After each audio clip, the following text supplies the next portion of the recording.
আমরা কেউ এদেশের বাসিন্দা নয়।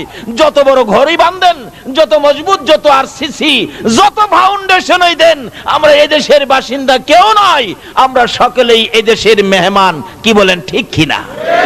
এদেশ থেকে একদিন বিদায় হতে হবে কিনা বলুন তো? একদিন এই দেশ ছাড়তে হবে, এই পোশাক খুলতে হবে, সাদা পোশাক পরতে হবে, কবর দেশে যাইতেই হবে। আসুন এই কবরের মেহমান হওয়ার আগে কি করতে হবে সেজন্য একটু আলোচনা আপনাদেরকে নিয়ে করব কোরআন হাদিস থেকে। তাই আসুন আলোচনায় ঢুকে যাই। কবরের আযাব সম্পর্কে কিছু আলোচনা। আসুন আগে বাড়ি, তাই আলোচনায় ঢুকবো সরাসরি। এখন মহব্বতে আর কয়েকবার দরুদ শরীফ পড়ুন, আলোচনায় ঢুকে যাই। আল্লাহুম্মা সাল্লি সাইয়্যিদানা মুহাম্মাদ, আল্লাহুম্মা সাইয়্যিদানা মুহাম্মাদ নবী মাওলানা মুহাম্মাদ নবিয়ানা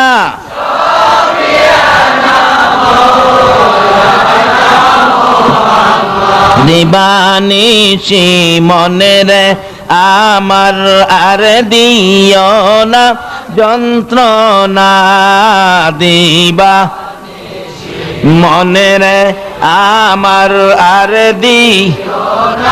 যন্ত্রণা, হায়রে দান যদি হইতাম ধনী যাইতাম সোনার মদিনা, হায়রে দান সোনার মদিনা। আল্লাহুম্মা সাল্লি সাইয়্যিদানা মুহাম্মাদ, আল্লাহুম্মা সাল্লি সাইয়্যিদানা মুহাম্মাদ নবী মাওলানা মুহাম্মাদ নবিয়ানা মাওলানা বালাগাল উলা বিকামালিহি কাশাফাদ দুজা বিজামালিহি হাসনাতে জামিউ খিসালিহি সাল্লাল্লাহু। বাবার আসুন সর্বপ্রথম আলোচনায় যাই। কোরআন শরীফ থেকে আমি তেলাওয়াত করেছি, কুল্লু নাফসিন যায়িকাতুল মাউত। আমাদের সকলকে একদিন মৃত্যুর স্বাদ গ্রহণ করতে হবে কিনা? এই যে হবে, এটা আমাদের কথা না, কথাটা আল্লাহর। বলুন, কথাটা কার? কোন আল্লাহ? যে আল্লাহ আমাদেরকে সৃষ্টি করেছেন, ওই আল্লাহই বলতে পারবে আমরা যে মরতে হবে। কিন্তু যিনি আমাদেরকে বানাইছেন, এই মাউত যে বানাইছে, সে বলতে পারবে এটা কতদিন টিকসই হবে। কি বলেন, ঠিক কিনা? এই ফ্যানটা যে বানাইছে, সেই বলতে পারবে এটা কতদিন টিকসই হবে। কিন্তু এটা যে বানাইছে, সে বললেন এটা 5 বছর টিকসই হবে। আমি যদি বলি 50 বছর, বলুন তো আমার কথাটা কি সঠিক হবে? কেন? এটা বানাইছে যে, সেই জানে এটার মধ্যে কি মেডিসিন দেওয়া আছে, সেই বলতে পারবে কতদিন টিকসই। তাই আল্লাহ রাব্বুল আলামিন আমাদের এই বডির মধ্যে নাট বল্টু যা কিছু আছে সবগুলো কে দিয়ে বানাইলেন? যেই জাতের জিনিস দিয়ে বানাইলেন, ওই মালিকই বলতে পারবে এটা যে কতদিন যাবে। এই জন্য বলতেছেন, তোমরা সকলেই একদিন মৃত্যুর কুলে ঢলে পড়তে হবে। যদি জিগাই, খোদা গো, কোন মেডিসিন দিয়া বানাইলেন আমরা যে মৃত্যুর কুলে ঢলে পড়বো, তা আল্লাহ ওয়াজ করে বোঝাবে। কোরআন শরীফ, খলিকাল ইনসানু যায়িফা, তোমরা যে মরে যাইবা,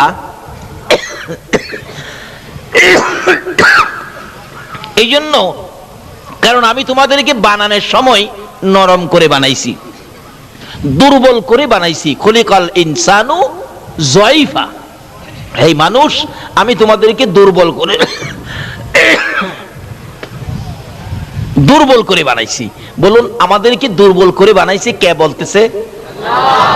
এখন যদি জিগায় আল্লাহ আপনারা দুর্বল করে কি দিয়া বানাইছেন, আল্লাহ তাও জবাব দিবেন কোরআন শরীফ, ইন্না খলাকনাল ইনসানা মিন নুতফা, একবারে নাপাক দুর্গন্ধযুক্ত পানি দিয়া বান্দা তোরে বানাইছি, তাই তুমি যে মরে যাইবা এটা মাইনা নাও।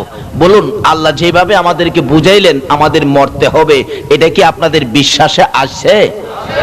তাহলে মরার পরে যেই দেশে যাবেন এই দেশটার নাম কি? এই দেশটার নাম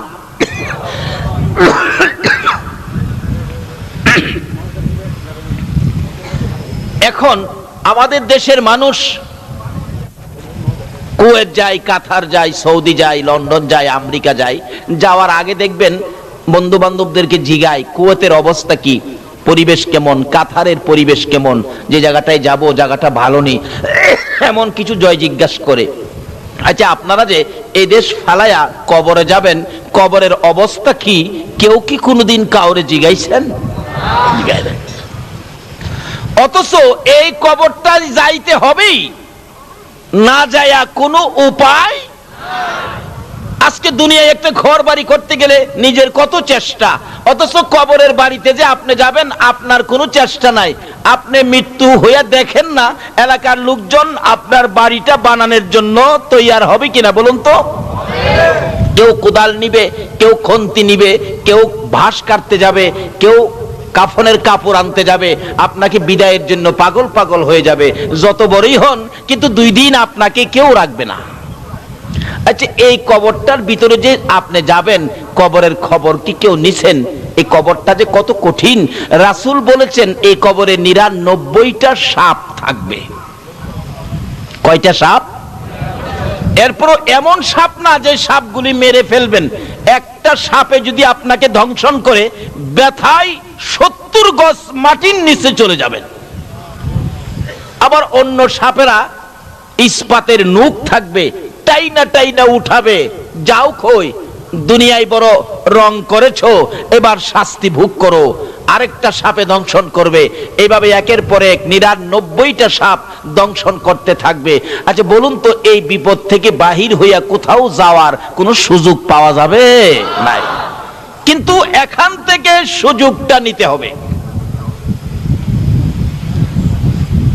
কিভাবে নেবেন?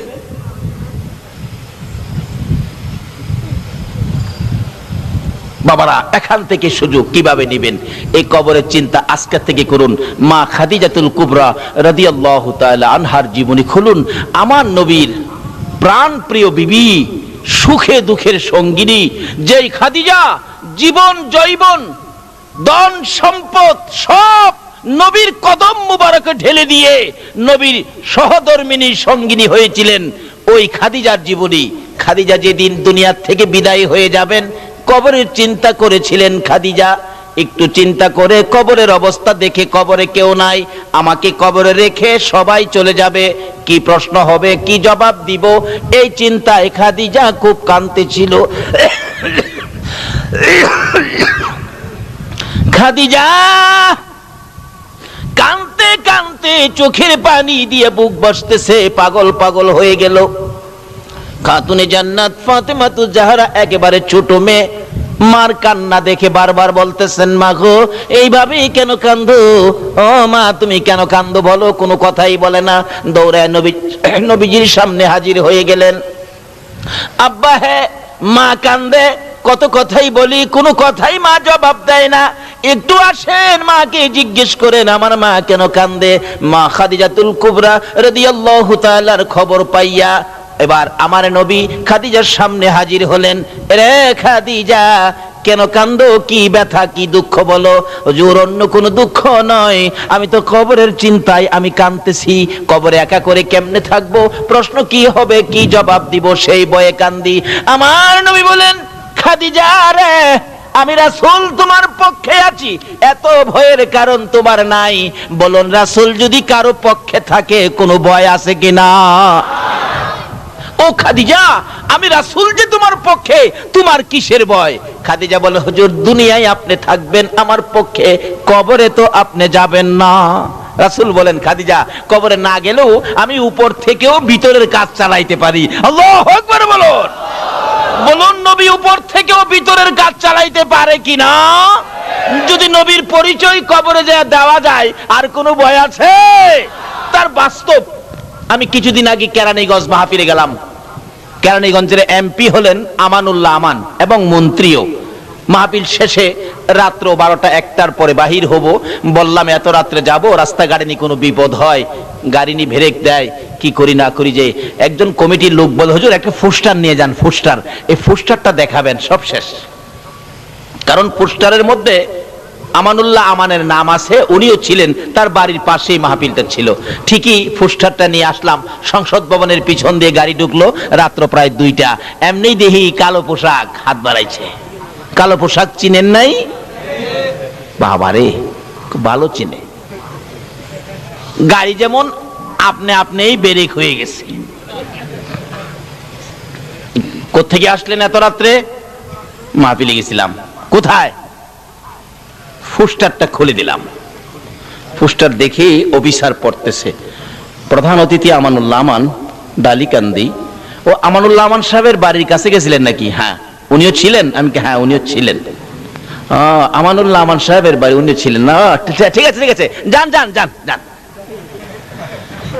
একজন এমপি, তার নাম থাকাতে রাত্রে বিপদের মধ্যে তার নাম দেখে যান যান যান, তার পরিচয়ের উপরে আমাকে যান যান, আর কোনো জিজ্ঞাসা নাই, আর কোনো কিছুই নাই, যান যান যান। আচ্ছা বলুন তো, আজকে আছে কালকে নাও থাকতে পারে, যার উসিলায় কুল কায়নাত, যার জন্য এত কিছু করেছেন, যার প্রেমে আমার আল্লাহ পাগল হয়েছেন, যার উপর আমার আল্লাহ নিজে দুরূদ সালাম প্রেরণ করতেছেন, ওই নবীর পরিচয় কবর দিতে পারলে বলুন কোনো বিপদ থাকবে?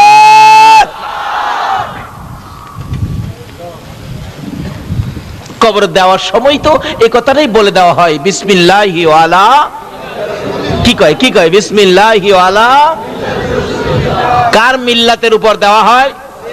এখন এই নবীকে চিনা দরকার আছে কিনা? এই নবীকে ভালোবাসা দরকার আছে কিনা? আমার আল্লাহ বলেন, কেন তোমরা আমার নবীকে ভালোবাসবি না রে? আমার নবী তোমাদের জন্য কত কষ্ট করেছে। উহুদের জমিনে যেদিন আমার নবীকে মারতে মারতে 2টা দান দান মুবারক শহীদ করে দিয়েছিল, আমার নবী মুখের উপর হাতটা লাগাইয়া চোখের পানিগুলো ছেড়ে ছেড়ে কান্দে। দাঁত ভাঙ্গা ব্যথার রক্ত মুবারক, ঠোঁটগুলি বেবে, দাড়িগুলো লাল হয়ে গেছে, জামাটা পর্যন্ত ভিজতেছে। তারপরেও কাফের বেঈমানেরা চারদিক ঘেরাও করে ফেলেছে। রাসূল বলেন, যেদিকে তাকাই রে শুধু শত্রুর হাতিয়ার, বন্ধু বলে কাউরে দেখি না। ডান দিকে তাকাইলে বাম দিক থেকে মারে, বাম দিকে তাকাইলে ডান দিক থেকে মারে। এইভাবে মারতে মারতে মাথার লোহার টুপিটা টুকরা টুকরা করে জমিনে ফেলে দিল। লম্বা লম্বা 2টা টুকরা গো মাথার 2 পাশে দিয়া ভিতরে ঢুকে গেছে। রাসূল বলেন, এমন ভাবে ভিতরে ঢুকেছে, বহু টানাটানি করেছি, খুলতে পারি না। মাথার ব্যথায় আমার নবী মাথা চক্কর খাইয়া উহুদের জমিনের মধ্যে পড়ে গেছে। তারপরও নবীকে মারতে ছিল দুনিয়া থেকে বিদায় করে দেওয়ার জন্য। এমন সময় হযরতে জিবরাইল এইভাবে 2টা হাত বাড়াইয়া আমার নবীর কুলে উঠাইয়া টান দিয়া সরাইয়া নিয়ে আসছে।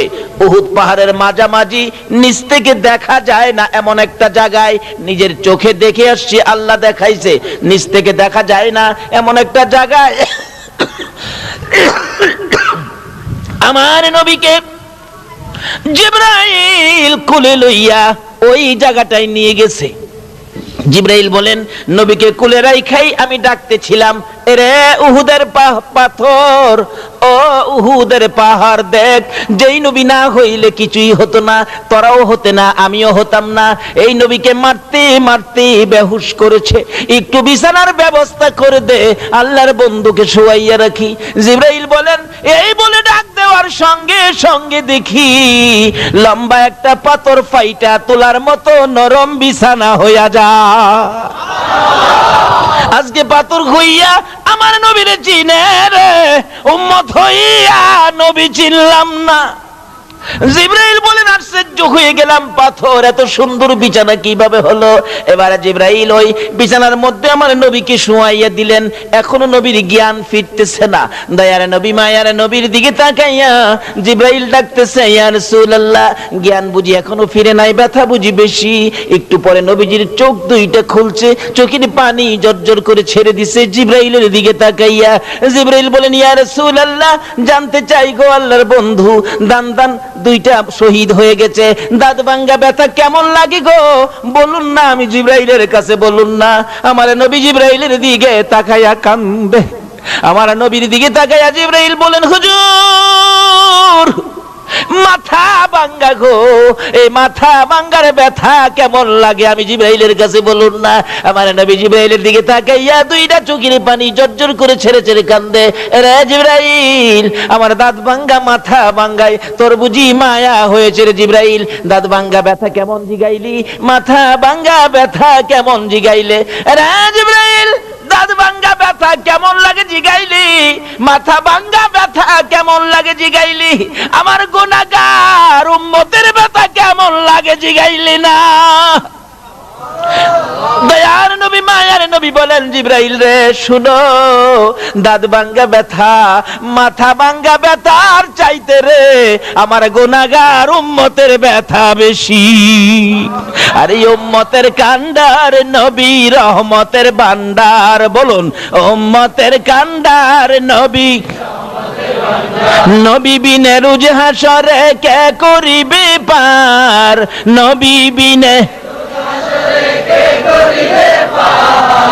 উম্মতের কান্ডার নবী রহমতের ভান্ডার, উম্মতের কান্ডার নবী। মোদের নবী দয়ার সাগর, গুনাহগার উম্মতের পাগল। মোদের নবী দয়ার গুনাহগার উম্মতের পাগল। রোজ হাসরে সেজদায় পড়ে কাঁদবে যারে যার, রোজ হাসরে সেজদায় পড়ে কাঁদবে যারে যার। উম্মতের কান্ডার নবী দার, উম্মতের কান্ডার নবী। যাইয়া দেখো মদিনাতে কান্দে নবী দিনে রাইতে, যাইয়া দেখো মদিনাতে কান্দে নবী দিনে রাইতে। মাফ করিয়ে দাও গো খোদা উম্মত গুনাহগার, মাফ করিয়ে দাও গো খোদা উম্মত গুনাহগার। উম্মতের কান্ডার নবী রহমতের ভান্ডার, উম্মতের কান্ডার নবী বিনে রোজ হাসরে কে করিবে পার, নবী বিনে রোজ হাসরে পার। উম্মতের কান্ডার নবী রহমতের ভান্ডার, উম্মতের কান্ডার নবী।